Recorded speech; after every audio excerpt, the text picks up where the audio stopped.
Okay, so in this video, we will be discussing about the last receivable financing, which is discounting of notes receivable. So as mentioned in its as it's very obvious with its name, no, it's only applicable with notes receivable, unlike pledging, assignment, and factoring, which applies for to accounts receivable. Discounting of notes receivable only applies to notes receivable. Very obvious, no? So in notes, no, there are two main parties which are the maker and the payee. The maker is actually your customer, who has written an notes payable towards you, and that's notes payable towards you now becomes your notes receivable. So you as the parang receiving party is known as the payee. So your customer is the maker; he is the one who is liable, and you, who is the one who is entitled to receive the payment, is known as the payee. Now, in endorsement, or in this case, endorsement pertains to discounting of notes receivable. No, in endorsement, you as the original parang entitled the original receiver, or parang entitled to the payment of the receivable, shall become now the endorser, while the bank becomes the endorsee once you endorse or you discount your notes receivable. So endorsement is the transfer of rights to a negotiable instrument by simply signing at the back of the instrument. So if to give you a better picture now of endorsement, when you're encashing a check or when you're depositing a check in a bank, you're actually endorsing it towards the bank, no, because you're signifying your signature at the back of the check. So somehow it's the same with the discounting of notes receivable. You will be, kasi diba, notes receivable is signified by parang a paper, a written contract, or parang a written promise by your customer to pay you a certain amount. Now, at the back of the notes receivable, you'll be signifying your signature as the endorser, that you are transferring your rights towards the notes receivable to the bank. Okay, so there are two types of endorsement or discounting of notes receivable. We have endorsement with recourse and endorsement without recourse. So endorsement with recourse is the default assumption when the problem is silent. Always remember that. And endorsement without recourse should be explicitly stated before you can assume that it is for you to proceed with the problem with treating the discounting without recourse. So in endorsement with recourse, no, so you are promising, or you will be having a contingent liability, or a secondary liability. It's called secondary because the primary party liable for the receivable or for the payable on the part of your customer is still the customer. So he will still be the primary party responsible for paying the note. And you will be assuming a secondary liability in a sense na once your customer fails to pay the receivable or the note, then you will be the one paying the bank for the uh, due amount. Okay? For the formulas for note receivable discounting, these formulas has already been introduced to you during your financial mathematics. But to refresh your minds, no, on what the formulas are, so let's start with the net proceeds. So net proceeds is equal to maturity value less discount. And maturity value here can actually differ. So for simple interest note, it's face value plus the interest, or it can be solved as face value times 1 plus rate times time. Or when you're dealing with a bank discounted note, so maturity value is simply equals to face value. Now here, usually in our subject for financial for FAR, no,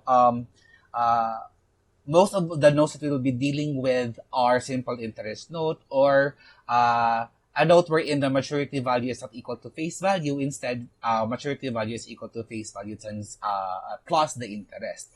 The reason here is because most of the time your customer is not able to give you a bank discounted note, because from its name itself, bank discounted, most of these notes are obtained from the bank.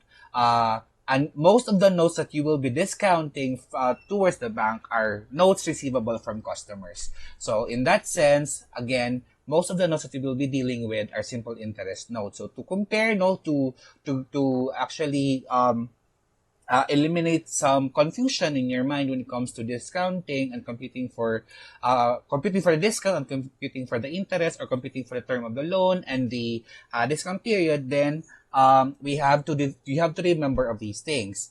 For interest, no, the basis of interest is the face value of the note, while for the discount, the basis is the maturity value. Okay? So again, for interest, your basis is the face value, but for discount, your basis is the maturity value of the note. And for the time, or for the period used in computing for the interest, you will be using the entire term of the loan. Okay, so the entire term. However, when it comes to this computing for the discount, you will only be considering the discount period, which is the different, or parang that period from the time of discounting up to the maturity date of the loan. So whatever has expired, or whatever time has transpired, you will be ignoring that one. Unless na lang, no, you will be computing for the discount period as entire term of the loan less time expired. But you can also, again, so you can also compute for the discount period by counting the number of days from the discounting period up to the maturity date. So in counting for that, again, exclude the first date, and then include the last date. So for example, you have discounted on day 50, then and the term of your loan is 90 days. So by using this formula, entire term of the loan less the time expired, 90 minus 50 is 40. Or you can count from the day 51 up to day 90.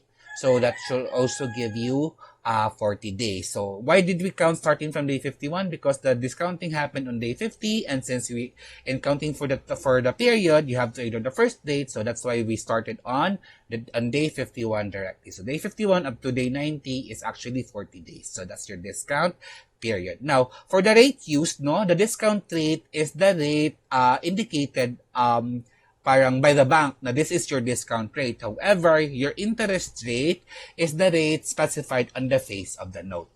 Okay, so when it comes to the carrying amount of the note, the carrying amount of the note is the principal, or the face value, and then you simply add your accrued interest receivable. So how do you compute for your accrued interest receivable? You simply do that by computing for the interest earned as of the period. So what is earned as of the period? You will now be using your time expired. So, diba, kanina, in computing for the total interest, so face value times rate times time. Now, in this case, you will be computing it as face value of principal times rate times time, but your time here for your accrued interest receivable is the time expired, not the entire loan term. Okay? And then for the gain or loss on note discounting, so when your net proceeds is less than the carrying amount of the loan, then you have a loss. Because the net proceeds is less than the carrying amount, so you have a negative amount, so you have a loss. But if your net proceeds is greater than your carrying amount of the notes receivable, then you'll have a gain. So to give you a better perspective on how to solve for these things, let's proceed to the examples for without recourse and with recourse. Let's start muna with without recourse kasi nga one type lang naman siya. With recourse kasi has two different types. And we will be discussing those types later on. So again, let's start with recourse. So for discounting of notes receivable, no, there is parang one very simple lang, one entry lang, no, that you have to remember when the discounting happens without recourse. So your pro forma entry upon discounting is debit ka ng cash, tapos debit ka ng loss on notes receivable discounting, which is again the difference between your proceeds and your carrying amount of the notes, and then you credit the notes receivable that has been discounted, and then your interest income, which is your interest income here is your accrued interest receivable. Now, take note that if you have already accrued your interest receivable, that simply means that you have already recognized your interest income. Kasi nga, di ba, when it comes to accruing interest receivable, your entry your entry actually is accrued interest receivable, and then mag-debit ka ngayon ng interest income. So, for example, no, na your end of the period, sa pagpalagay na natin na your note is on October, and then your note was written by your customer on October, or the note is dated on October, in October, so October 1, and then end of the period is December 31, but the discounting of the note happened in January 31. So in that case, on December 31, you'll now have your accrued interest receivable, right, in your books, because you will have to recognize your accrued interest receivable as of the end of the period, which is from October, November, and December. Kasi nga every year end magre-recognize ka na ngayon ng any accrued interest receivable, if any. And then pagpalagay natin na on January 31 nangyari yung discounting. Now, in your entry, hindi lang interest income yung andito. Yung interest income mo would only pertain to 1 month, kasi nga December to January. And then may additional credit ka nga yung accrued interest receivable, which is yung what do you call this one, which is yung itong 3 months na to, from October to December. So your total carrying amount now would be your note receivable plus your interest income, which is your interest income from December to January, and then your accrued interest receivable from October to December. And then the difference now of the sum of these sa cash na natatanggap mo, which is your net proceeds, that will now become your loss on notes receivable discounting. Okay, so to give you a concrete example again, so let's proceed with the example here. So, a 1 million, 180 day, 12% note dated July 1. So, July 1 daw siya. Probably, date net, nito, parang maturity date nito is around December. Number of days yung binigay sa iyo, hindi number of months. So, alam nyo na ha, kung paano mag-compute kung kailan yung maturity date nito. Okay? Pero hindi naman na siya masyadong, what do you call this one, parang important when it comes to FAR. Here, what you have to do na lang is you have to count kung ilang days yung nag-transfer from July to August, and then deduct that from your total number of days na of the note, so yung term of the note, then you'll have your discounting period. So now, let's go to our example again. So 1 million. So this is your principal. So may 1 million, may principal kang 1 million.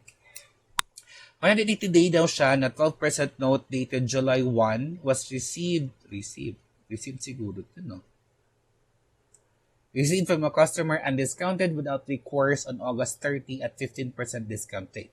So here, no, your 12% discount is your coupon rate, or what is the rate na reflected on the face of the note. However, the 15% is your discount rate, as indicated here, discount rate. Ito na yung i-multiply mo ngayon dun sa maturity value, while the 12% will be the one that you will be multiplying to the principal or the face value. So your total interest now is, total interest mo ngayon is 1 million, of course, multiply mo ng rate natin na 12%, and then multiply natin ng 180. Ano na yung gagamitin natin as denominator? 365 ba or 360? Again, pag silent yung problem, you always have to go back to Banker's Rule. So sa Banker's Rule, no, actual time over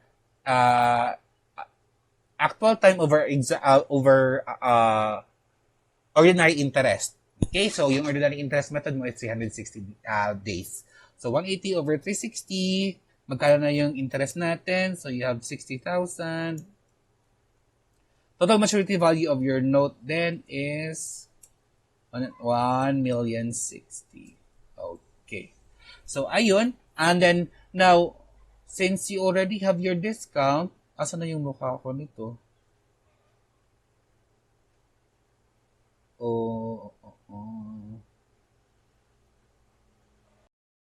Okay. So ayun, so yung maturity value natin ngayon is 1,060,000. So since we now have our maturity value, we can now compute for our discount. So yung maturity value natin is 1,060,000. Our discount rate is 15%.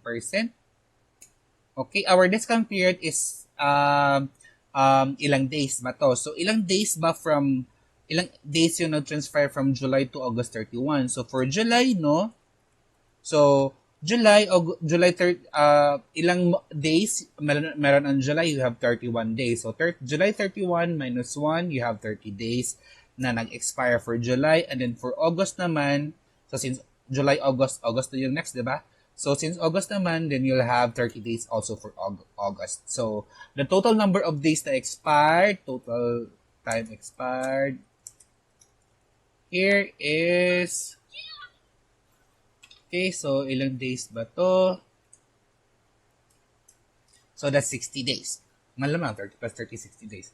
So yung total, yung discount period mo ngayon is yung term of the loan mo na 180 days, less mo ngayon yung time expired na 60 days. So 120. Things will be easier when number of, when on a monthly basis yung ano, no? Yung given sa'yo na time.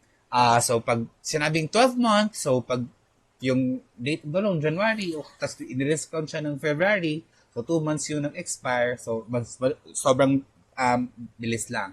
So that for the number of days, so if you have to recall your financial mathematics, ito yung number of, ito yung means natin in counting for the number of days na na-expired, no? And then, you simply subtract that from the term of the note, then you'll have your discount period. So your discount now is simply your maturity value, you multiply that by your discount rate, multiply it by your discount period divided by 360. Okay, hindi 180 ha, divide mo to by 360.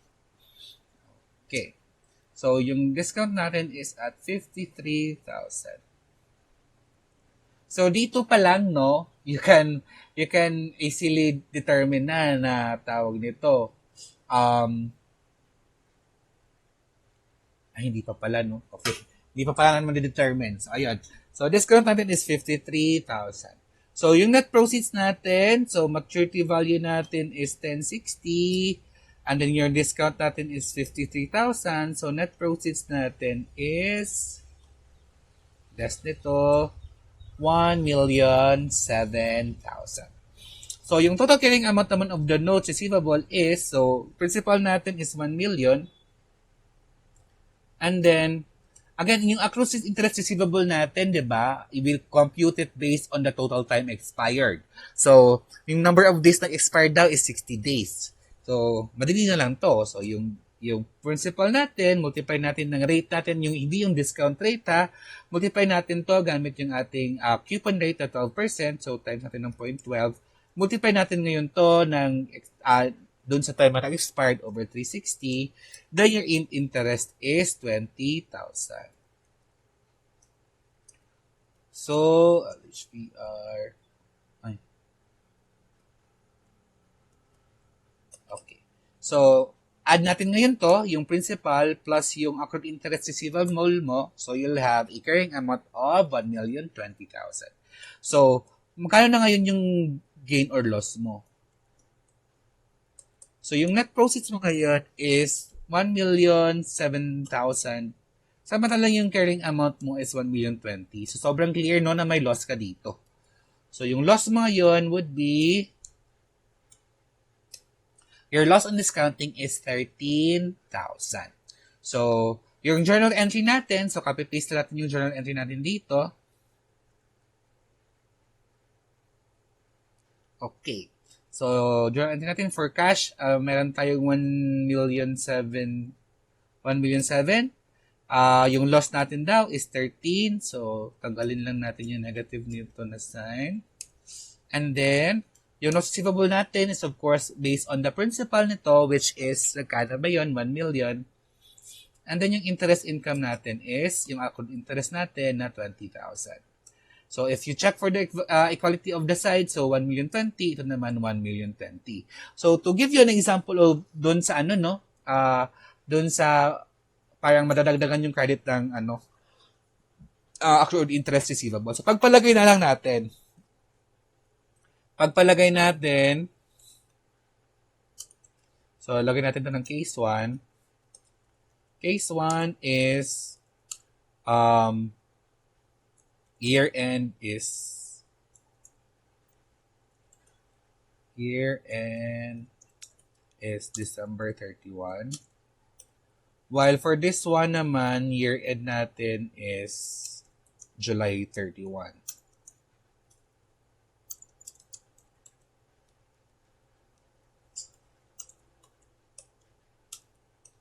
So, pag ganito, on July 31, may ilang days ka lang nag-expire. So, sabi nga dito, 30 days. So, yung accrued interest receivable mo ngayon dito, accrued interest receivable.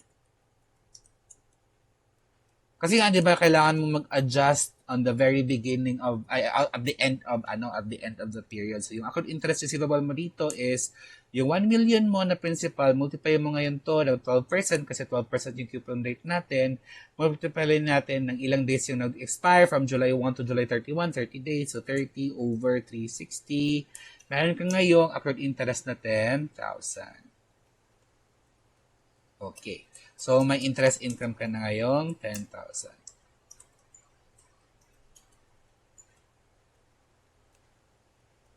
Okay?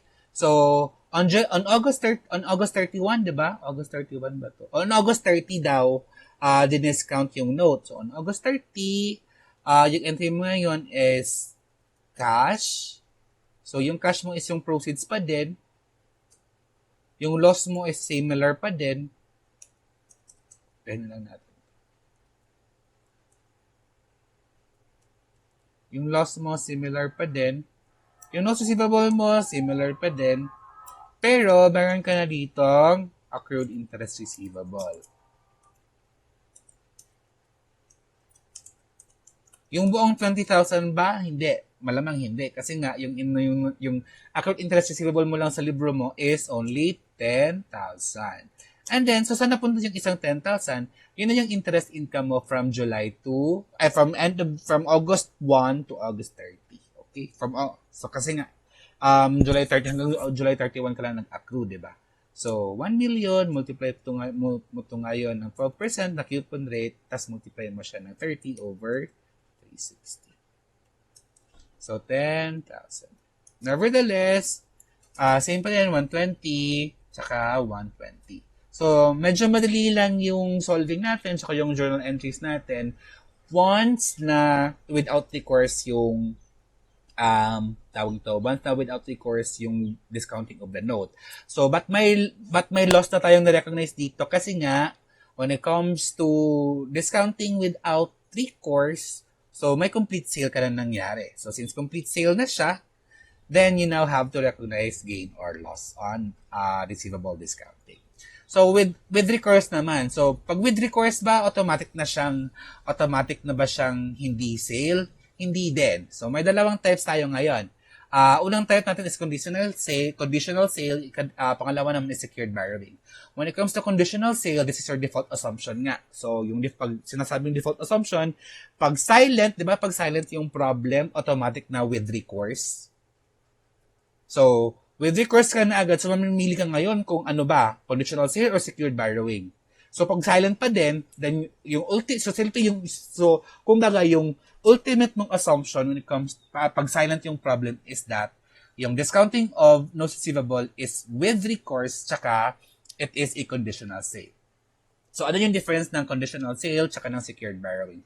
When you say conditional sale, nabenta mo na siya, pero magre-recognize ka lang ngayon ng contingent liability.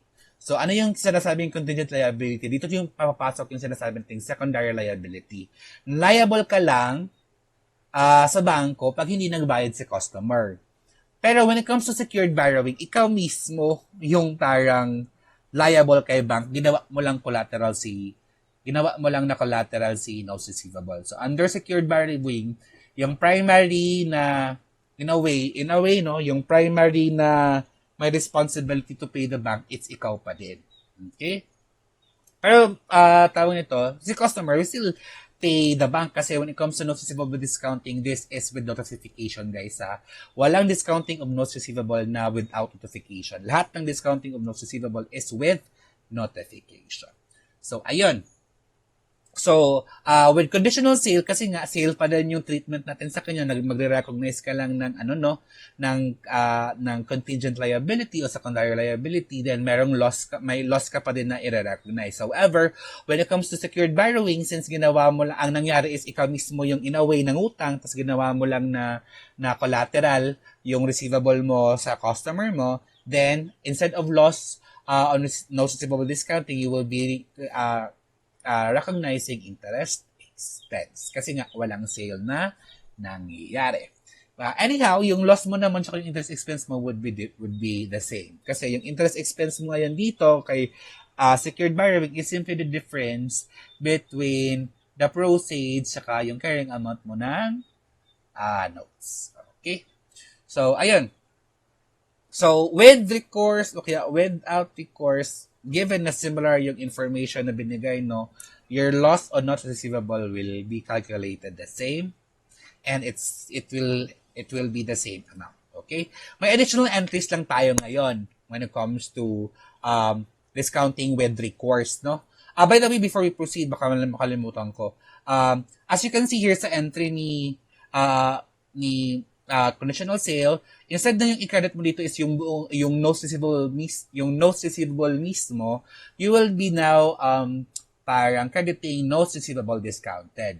So, saan na to i-present ngayon yung notes receivable discounted mo? This is parang i-contra asset. So, this will be, in your financial statements, this will be deducted from your notes receivable na account. So, na balances. Okay? So, parang maninet ngayon na kung magkano na lahat yung notes receivable mo. Less na ngayon dito yung notes receivable na discounted. However, pag sa secured borrowing naman, buo pa rin yung notes receivable mo, tsaka i-recognize mo separately yung liability for notes receivable discounted mo. So, hindi mo siya ngayon i-offset. Unlike dun sa pag-conditional sale. Okay, so, upon payment by maker on maturity, so pag nagbayad na yung maker, so ang gagawin mo ngayon, parang aalisin mo na ngayon yung notes receivable discounted mo from your books at aalisin mo ngayon yung mismong notes receivable na discount mo. So, mawawala lang yung dalawa sa, mawawala yung dalawa sa financial statements mo. Tanong, may changes ba ngayon sa current assets mo? Malamang wala.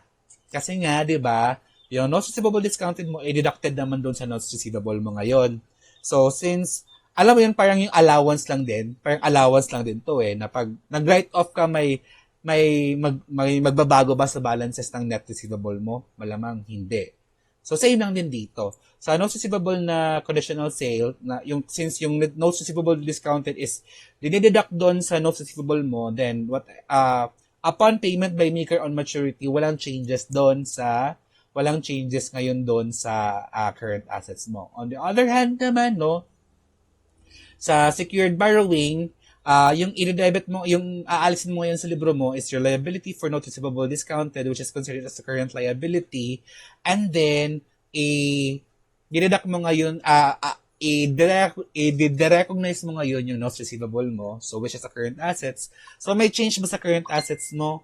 Yes. May change ba sa current liabilities mo? Yes. Okay? So, ayun. Paano naman pag hindi naman nagbayad si maker o kaya yung customer mo? Ang mangyayari ngayon, magiging receivable mo kay customer yung buong maturity value, hindi na lang yung principal value mo ngayon ng notes. Okay? So, hindi na lang for example, 1 million yung 1 million yung notes receivable, tsaka yung maturity value niya ngayon is 1.2 million o 1,200,000. Yung magiging receivable mo ngayon kay customer is hindi na lang 1 million, kasali na yung interest doon. So, yung buong maturity value na yung magiging accounts receivable mo. Plus, kung ano man yung parang charge ni bank sa'yo for the non-payment ng customer.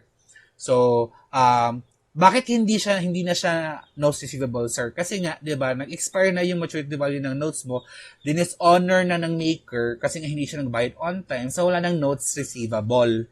Accounts receivable mo na siya ngayon. Okay?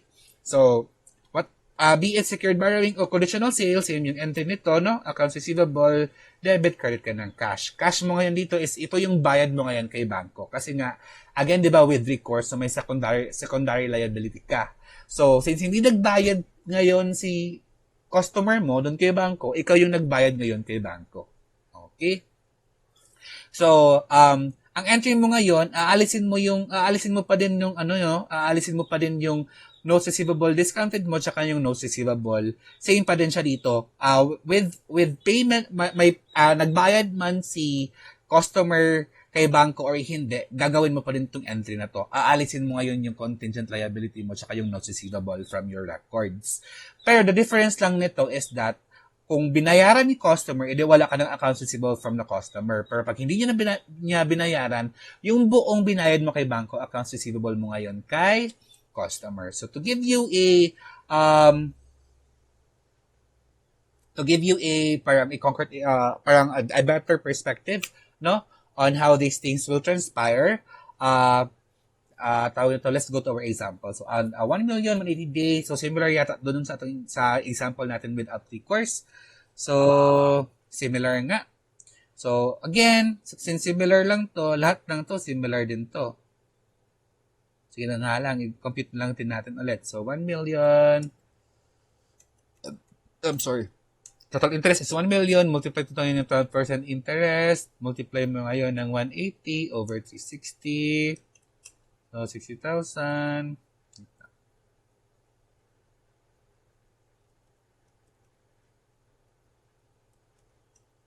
Okay, so yung maturity value mo ngayon is 1,060,000. Discount rate is 15%. Discount period mo ngayon is, again, yung time na na-expired is 60 days from July 1 to August 30. So, discount period natin is 120 or 180 minus 120. Minus 60. So, may 120 days. So, ngayon, so discount mo is yung kasi nga, okay. Ito, multiply mo ng 0.15, multiply mo ngayon ng 120 over 360. Okay.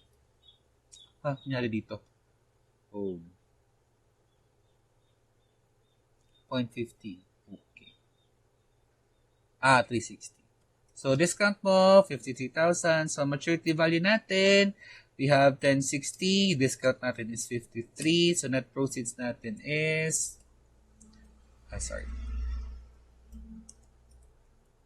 Net proceeds natin ngayon is 1,007,000. Tapos, principal natin na 1 million. And then, yung accrued interest natin is based on the time na expired, which is 60 days. So, 1 million, multiply natin ng coupon rate na 12%. Multiply natin ng 60 over 360. So, 1,020,000. Carrying amount natin ngayon is 1,020,000, tsaka yung net proceeds natin na 1,007,000, less natin ngayon yung carrying amount na 1,020,000, that should give us a loss of 13,000. So, similar lang to ngayon lahat. Dito.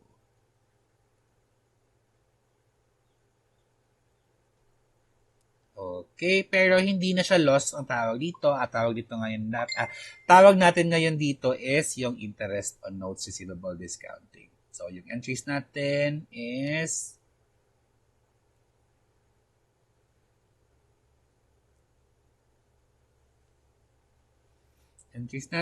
so yung cash natin nga is 1,007,000. Tapos yung loss natin is 13. So, negative.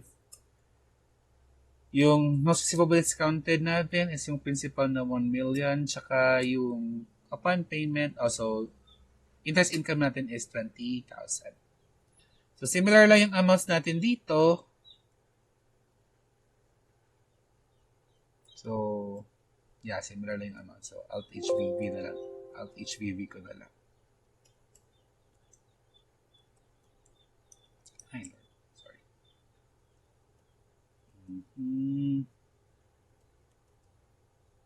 And then, so, sabi yung case 1, ano yung entries daw pag binayaran, and then, yung case 2, assuming na may default on maturity.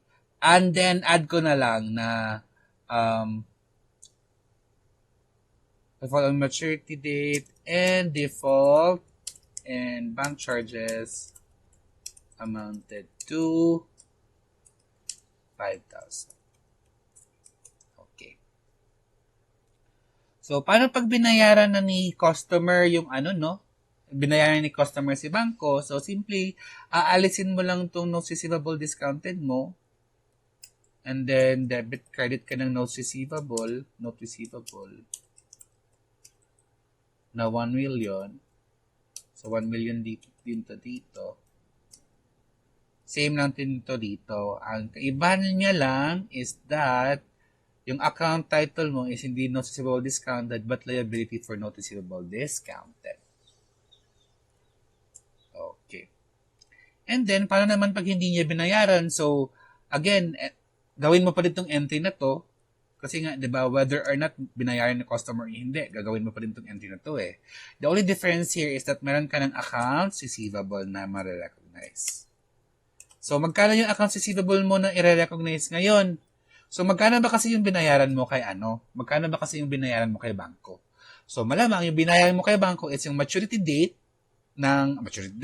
value ng notes, which is yung 1,060,000 ngayon, 1,060,000. Add mo ngayon dito yung magkano yung protest fee o kaya yung bank charges. So, 5,000. So, lahat ng binayad mo kay bangko is 1,065,000. The principal plus the interest, so lahat, pag in-add mo yan yung maturity value, and then, yung buong interest so maturity value, and then, add mo din ngayon yung bank charges, tsaka yung protest fee na binayaran ng bangko. So, sir, di ba dapat, sir, since may bank charge, magre-recognize tayo ng service fee o kaya bank charge from the bank na debit, so as expense. Tanong, expense mo ba yun? Di ba hindi? Kasi nga, lahat ng expense ngayon na related sa hindi pagbayad ni customer, i-charge mo ngayon yun kay customer. So, kaya ngayon, yung accounts receivable mo is buong binayad mo kay bangko. So, 1,065,000. And be it secured borrowing or conditional sale, yung amounts na yung entry mo will still be the same. Okay? So, ganun lang kasimple yung discounting of notes receivable. So, if you have any questions, or if you have other things to clarify, please do not hesitate to contact me. So, tapos na tayo ngayon lahat for receivable financing, be it accounts receivable or notes receivable. So, expect na kayo ngayon ng activities, both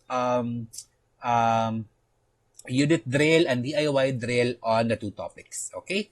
So, that's it for this video. Again, if you have any questions, do not hesitate to contact me or Ma'am Rose or Ma'am Joy. Okay? So, thank you so much for listening. I hope you learned something today.